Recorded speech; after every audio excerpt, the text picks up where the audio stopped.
ஒரு மகிழ்ச்சியான செய்தி. இதயம் நலனையின் விலை லிட்டருக்கு ரூபாய் 105 குறைஞ்சிருக்கு. செப்டம்பர் 2023ல 1 லிட்டர் இதயம் நலனையின் அதிகபட்ச விலை ரூபாய் 503. ஆனா இப்ப 1 லிட்டர் இதயம் நலனையின் விலை ரூபாய் 398 மட்டும்தான் தமிழ்நாட்டுல. அப்ப இனிமே எல்லாரும் இதயம் நலனை வாங்கலாம் இல்ல?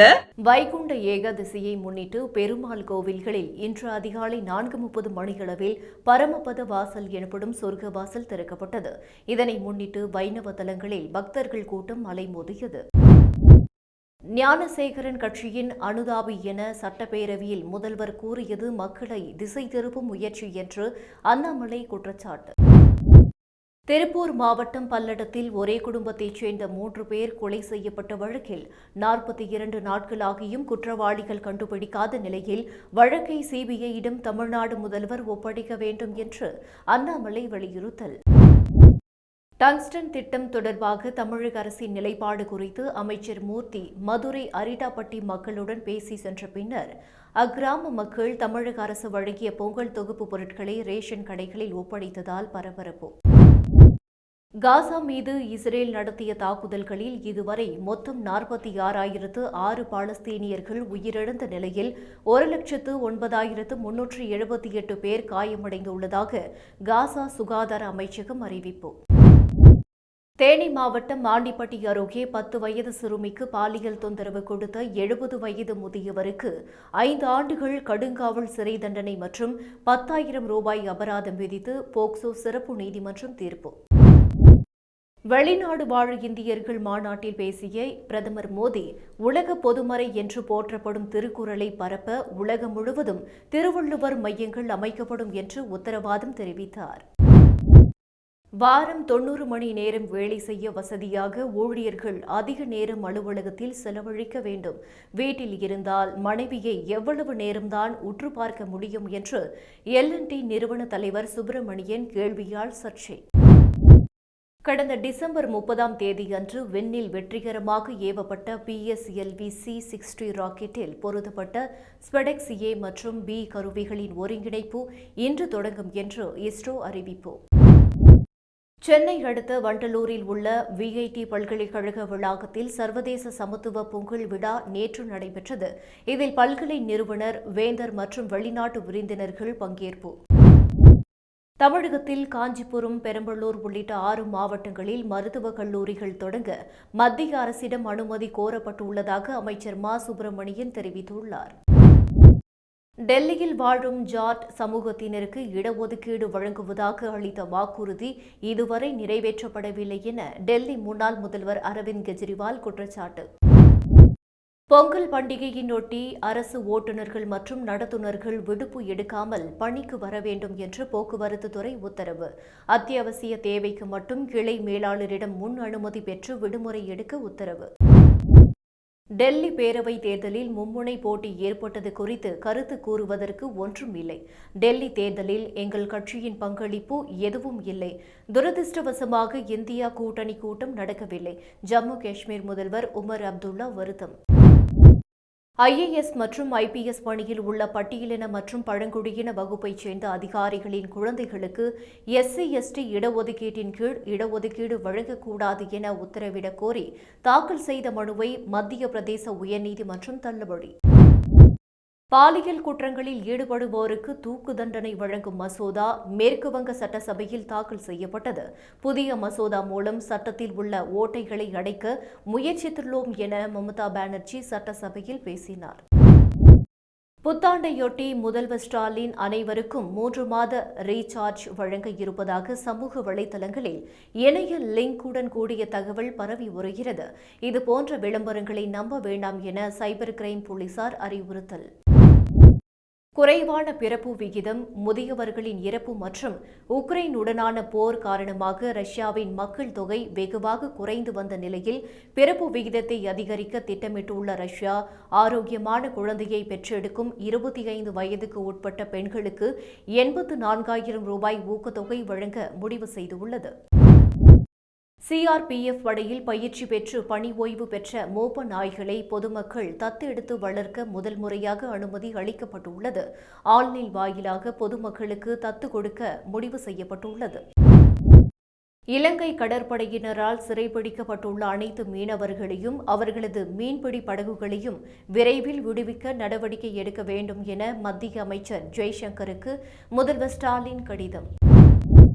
கீழ்ப்பாக்கம் பச்சையப்பன் கல்லூரியிலும் நேற்று காலை பொங்கல் விழா நடைபெற்றது. கல்லூரிக்கு தாமதமாக வந்த மாணவர்கள் யாரும் கல்லூரி வளாகத்துக்குள் அனுமதிக்கப்படாததால் அவ்வழியாக சென்ற அரசு பேருந்தின் மீது ஏறி ரகளையில் ஈடுபட்ட பச்சையப்பன் கல்லூரி மாணவர்களால் அப்பகுதியில் போக்குவரத்து பாதிப்பு. வடக்கு பிரிட்டன் நகரங்களில் வசித்து வரும் பாகிஸ்தானிய வம்சாவளியைச் சேர்ந்த ஆண்களால் அங்கு வசிக்கும் பிரிட்டன் பெண்களுக்கு அதிகளவில் பாலியல் துன்புறுத்தல் இருப்பதாக உத்தவ் சிவசேனா எம்பி பிரியங்கா சதுர்வேதி கூறிய கருத்துக்கு எலான் மஸ்கும் ஆதரவு. ஈரோடு கிழக்கு தொகுதிக்கான இடைத்தேர்தல் வரும் பிப்ரவரி 5ஆம் தேதி நடைபெறுகிறது. ஈரோடு கிழக்கு இடைத்தேர்தலுக்கான வேட்புமனு தாக்கல் இன்று தொடங்கும் என்று தெரிவிக்கப்பட்டதை அடுத்து வேட்பாளருடன் 5 பேர் மட்டுமே வர அனுமதி என்று தகவல். திருப்பதியில் வைகுண்ட ஏகாதேசி டோக்கன்கள் வழங்கும் நிகழ்ச்சியில் கூட்ட நெரிசலில் சிக்கி 6 பேர் உயிரிழந்த நிலையில் இவ்வளவு போலீஸ் அதிகாரிகள் மக்களை தடுக்காமல் என்ன செய்கிறார்கள் என்று காவல்துறை மீது துணை முதல்வர் பவன் கல்யாண் கோபம். அதிமுக பொதுச் செயலாளராக எடப்பாடி பழனிசாமி தேர்வானது குறித்து விசாரணை நடத்த தேர்தல் ஆணையத்துக்கு இடைக்கால தடை. சென்னை உயர்நீதிமன்றம் உத்தரவு. விடுதலைக்காக சொத்தை விற்றவர் வ.உ. சிதம்பரம் பிள்ளை, சொத்துக்காக திருமணம் செய்தவர் பெரியார் என்று நாம் தமிழர் கட்சியின் ஒருங்கிணைப்பாளர் சீமான் ஆவேசம். பெரியார் பேசியதை எல்லாம் இப்போது பேசினால் அது மக்களுக்கு அருவருப்பை தரும் என்று பாஜக மாநில தலைவர் அண்ணாமலை காட்டம். கொல்கத்தா நைட் ரைடர்ஸ் அணியின் வெற்றியை இந்திய கிரிக்கெட் அணியின் தலைமை பயிற்சியாளர் கௌதம் கம்பீர் தனதாக்கிக் கொண்டார். இந்திய கிரிக்கெட் அணியின் முன்னாள் வீரர் மனோஜ் திவாரி குற்றச்சாட்டு. அடுத்த மாதம் பாகிஸ்தானில் நடைபெறும் ஐசிசி சாம்பியன்ஷிப் டிராபி தொடரில் ஆப்கானிஸ்தான் கிரிக்கெட் அணியுடனான போட்டியை புறக்கணிக்க வேண்டும். தென்னாப்பிரிக்கா நாட்டின் விளையாட்டுத்துறை அமைச்சர் கெய்டன் மெக்கன்சி வலியுறுத்தல். அரிட்டாப்பட்டி பகுதியில் டங்ஸ்டன் திட்டம் வரவே வராது. இதில் சிலர் அரசியல் செய்கிறார்கள். தயவு செய்து தமிழக முதல்வர் சொல்வதை நம்புங்கள் என்று தமிழக வணிக வரி மற்றும் பதிவுத்துறை அமைச்சர் மூர்த்தி உறுதியளித்துள்ளார். காவல்துறையில் பணி நியமனங்கள் மேற்கொள்ளப்படாததால் காவல்துறையினர் மீதான பணிச்சுமை அதிகரிப்பதோடு சட்டம் ஒழுங்கு பாதிக்கப்பட்டு குற்றங்களும் அதிகரித்துள்ளது என்று தமிழக பாஜக மாநில தலைவர் அண்ணாமலை குற்றச்சாட்டு.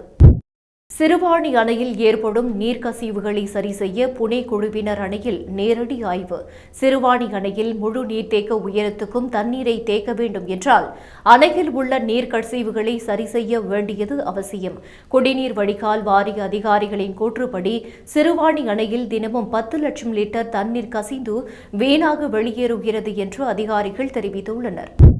பரீட்சா பே சர்ச்சா என்பது பொதுத் தேர்வு எழுதும் மாணவர்களுடன் பிரதமர் மோடி கலந்துரையாடும் வருடாந்திர நிகழ்ச்சி. இதில் கலந்து கொள்வதற்காக கொடுக்கப்பட்ட பிரத்யேக இணையதளத்தில் இதுவரை மாணவர்கள், ஆசிரியர்கள் மற்றும் பெற்றோர்கள் என 2.79 கோடி பேர் விண்ணப்பித்துள்ளனர்.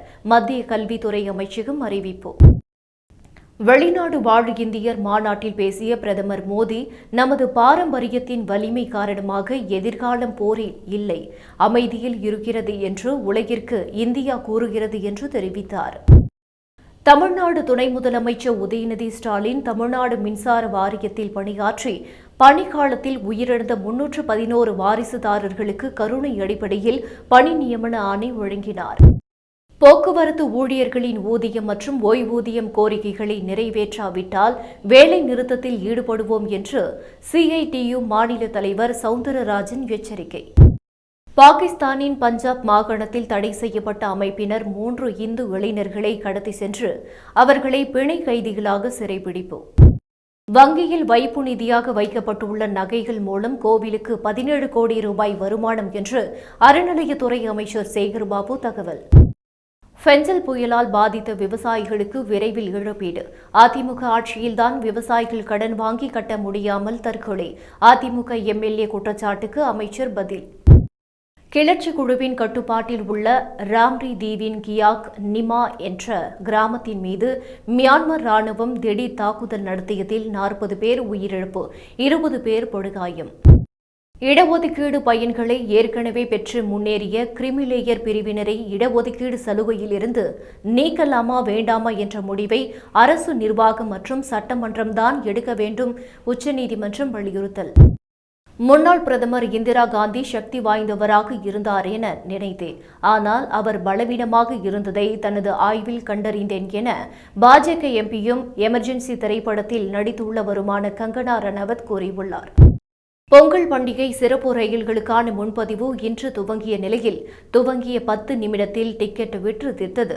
மேலும் தட்கல் முறையில் டிக்கெட் பெறுவதற்கு பயணிகள் முயற்சி செய்து வருகின்றனர்.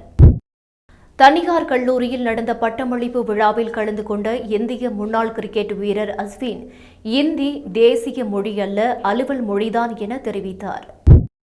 உக்ரைனில் ரஷ்யாவின் போருக்கு உதவி செய்ய தனது நாட்டு ராணுவ வீரர்கள் 1,00,000 பேரை அனுப்ப வடகொரியா திட்டமிட்டுள்ளது.